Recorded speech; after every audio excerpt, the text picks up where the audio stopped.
My hands were shaking so hard I had to set the coffee cup down before I dropped it. Across the table, the hospital recruiter slid my resume back toward me like it was contaminated. "I'm sorry," she said, not looking me in the eye. "Your name came up in a system flag. We can't move forward." That was the fourth interview that month to end the exact same way. 4 hospitals. 4 polite rejections. 4 different cities. And every single time, the reason was the same 2 words typed into a database I wasn't allowed to see. Do not rehire. I hadn't been fired. I hadn't lost a license. I hadn't hurt a single patient. What I had done was tell the truth about a man with 26 years of seniority and a hospital wing named after his father. What I didn't know yet, sitting in that parking lot with my engine running and my career quietly dying, was that the flag on my name wasn't a mistake. It was a message. And the man who sent it had no idea I still had one phone number he'd forgotten I had. 6 months earlier, I was exactly where I wanted to be. My name is Nora Vance. I was 28 years old, and I had just finished my 3rd year as a surgical ICU nurse at Ashgrove Memorial, the kind of hospital that recruiters call a career maker. I'd worked nights, picked up doubles, and turned down 2 travel contracts because I believed in the unit I was building with my team. I wasn't looking for trouble. I was looking for a normal Tuesday. Dr. Elliot Marsh didn't think of himself as a villain. That's important to understand, because he wasn't cartoonish about it. He was the kind of surgeon who remembered your birthday and brought donuts on Fridays, the kind whose name was etched into a plaque in the lobby because his father had funded half the cardiac wing. Nurses loved working his cases because he was efficient and rarely yelled. I liked him too in the beginning. That's what made everything after so hard to accept. It started with a chart that didn't add up. A post-op patient, Mr. Delgado, had been stable at 11 p.m. when I clocked in. By 1 a.m., his oxygen was dropping and his abdomen was rigid in a way that made my stomach drop with it. I paged Dr. Marsh. He came in irritated, examined the patient for 90 seconds, and told me it was normal post-surgical distension, then went back to bed. I documented my concerns anyway, because that's what I was trained to do, and I kept watching the monitor like it owed me an explanation. By 3 a.m., Mr. Delgado was crashing. Emergency surgery revealed a bleed that should have been caught hours earlier, the kind of bleed that, left alone another hour, would have killed him. He survived. Barely. And when I pulled up his chart the next morning to finish my documentation, something small and wrong caught my eye. The note timestamped from Dr. Marsh's first exam had been edited. The original note, the one I remembered reading at 11:40, mentioned guarding, rebound tenderness, patient reports worsening pain. The version now on file said nothing of the kind. It read like a routine, unremarkable check. I told myself there had to be an explanation. Doctors correct notes all the time. But when I checked the audit trail, the hidden log every hospital system keeps of exactly who changes what, and when the edit had been made at 6:52 a.m., for hours after Mr. Delgado nearly died, and 40 minutes before the day shift arrived. Someone had gone back and rewritten history while the ink was still wet on a near-fatal outcome. "You didn't see anything," a voice said behind me, and I nearly dropped my badge. It was Priya, one of the senior nurses, refilling supplies like she hadn't just delivered a warning disguised as a joke. "I mean it, Nora. Marsh's malpractice carrier dropped him 2 years ago after a similar thing. If this gets out, it's not just his job. It's the hospital's accreditation. People upstairs will bury this, and they'll bury whoever brought it up first." I didn't sleep that day. I kept thinking about Mr. Delgado's daughter, who had hugged me in the hallway and thanked me for just knowing something was wrong. She had no idea how close that instinct had come to being ignored twice, once by the doctor and almost a second time by me, out of fear. So I did the only thing I knew how to do. I filed an internal incident report through the proper channel, citing the discrepancy between my documentation and the edited note, and requesting a formal chart review. I didn't accuse anyone by name in writing. I didn't need to. There was only one person who had accessed that note in that window. For 3 days, nothing happened. Then, on the 4th day, my manager called me into her office, and I knew from her face before she said a word that something had already been decided without me in the room. "There's no evidence of falsification," my manager said, sliding a single-page memo across the desk like it was a verdict. Dr. Marsh clarified that his original note was a preliminary draft, later finalized to reflect his full assessment. The hospital considers this matter closed. I stared at the paper. Nowhere did it explain why a finalized note somehow contained less clinical detail than the draft. Nowhere did it explain the 4-hour gap. I asked, calmly, whether anyone had actually reviewed the audit trail I'd flagged. My manager's silence answered the question better than any word could have. I want to be clear about something. I never once raised my voice in that meeting, or any meeting after it. My mother used to tell me that the moment you start shouting, people stop listening to what you're saying and start watching how you're saying it. So I stayed calm. I asked for the review to be documented in writing. I asked for a copy of the memo for my own records.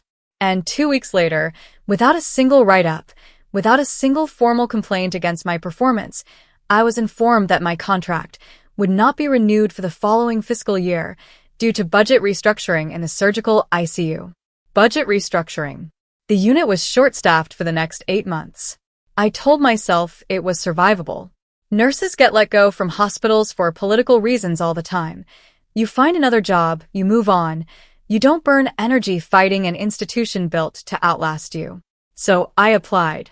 Ashgrove General, 2 hours north, a great unit, a great offer, a start date already discussed over the phone. Then silence. I called to follow up and was told the position had been filled internally. A friend still working there later told me, quietly, over a lunch neither of us finished, that a call had come in from someone at my old hospital before my references were even checked. She didn't know what was said. She only knew that the recruiter's tone changed completely after that phone call. That was the first Blacklist attempt. It would not be the last.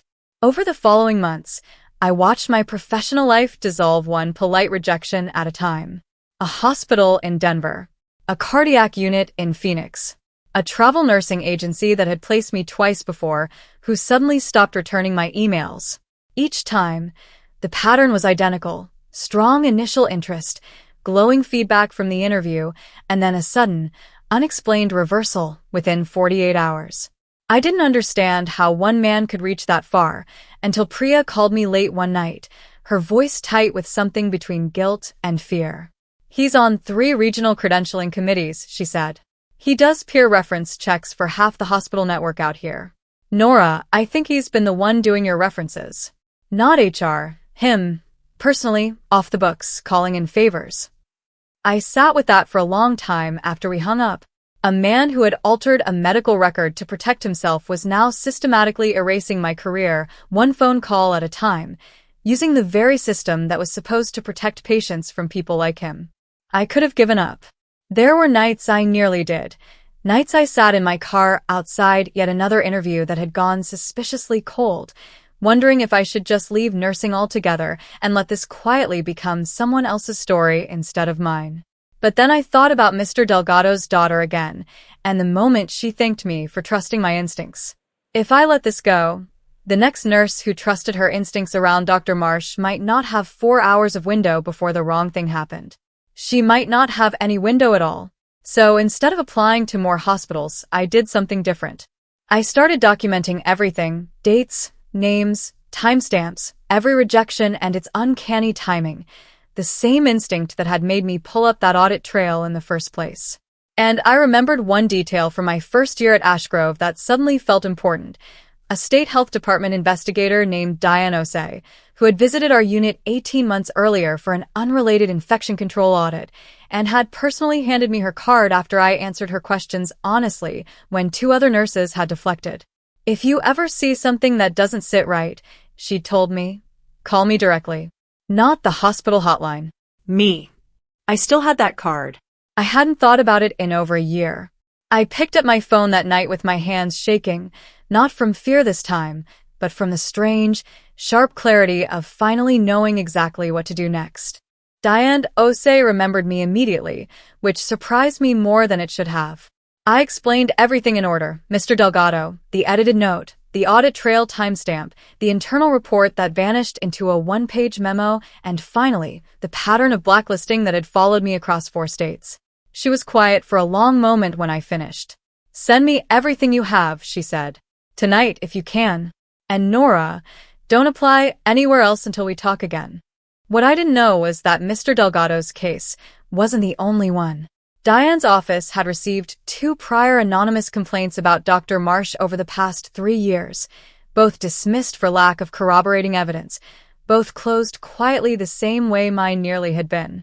What made my complaint different wasn't that I was braver than those other nurses.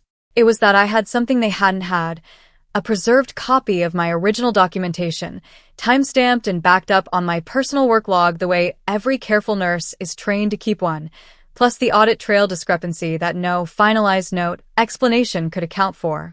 For the first time, someone had a paper trail instead of just a suspicion. The investigation took 11 weeks. I spent them working retail, of all things, folding sweaters and ringing up returns, telling myself that whatever happened next, I had done the right thing at every single step.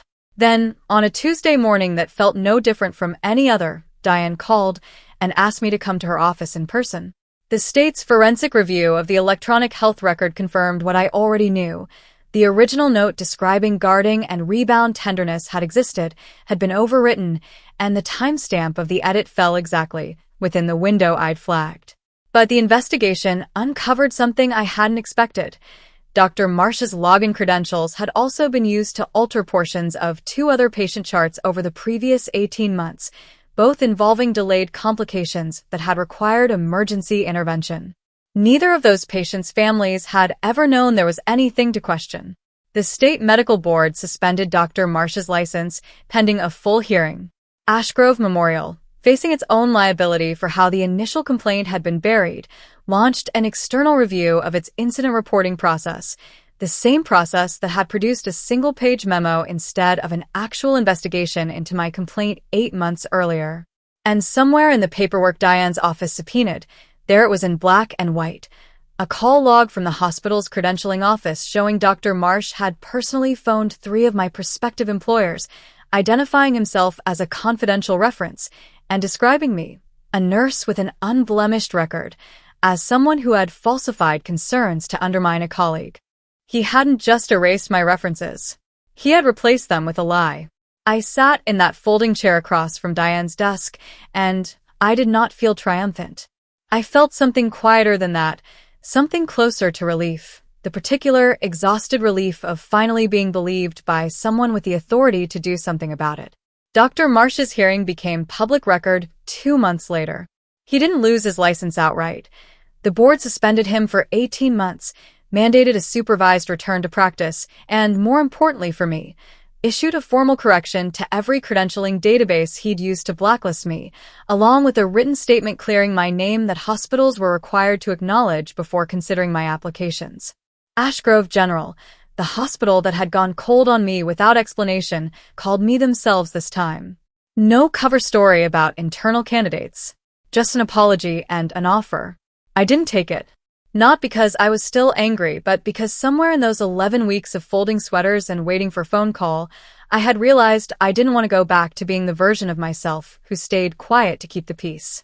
I took a position instead at a smaller community hospital 2 hours from where it all started, on a unit that had never heard of Dr. Marsh, where I could just be a nurse again instead of a cautionary tale.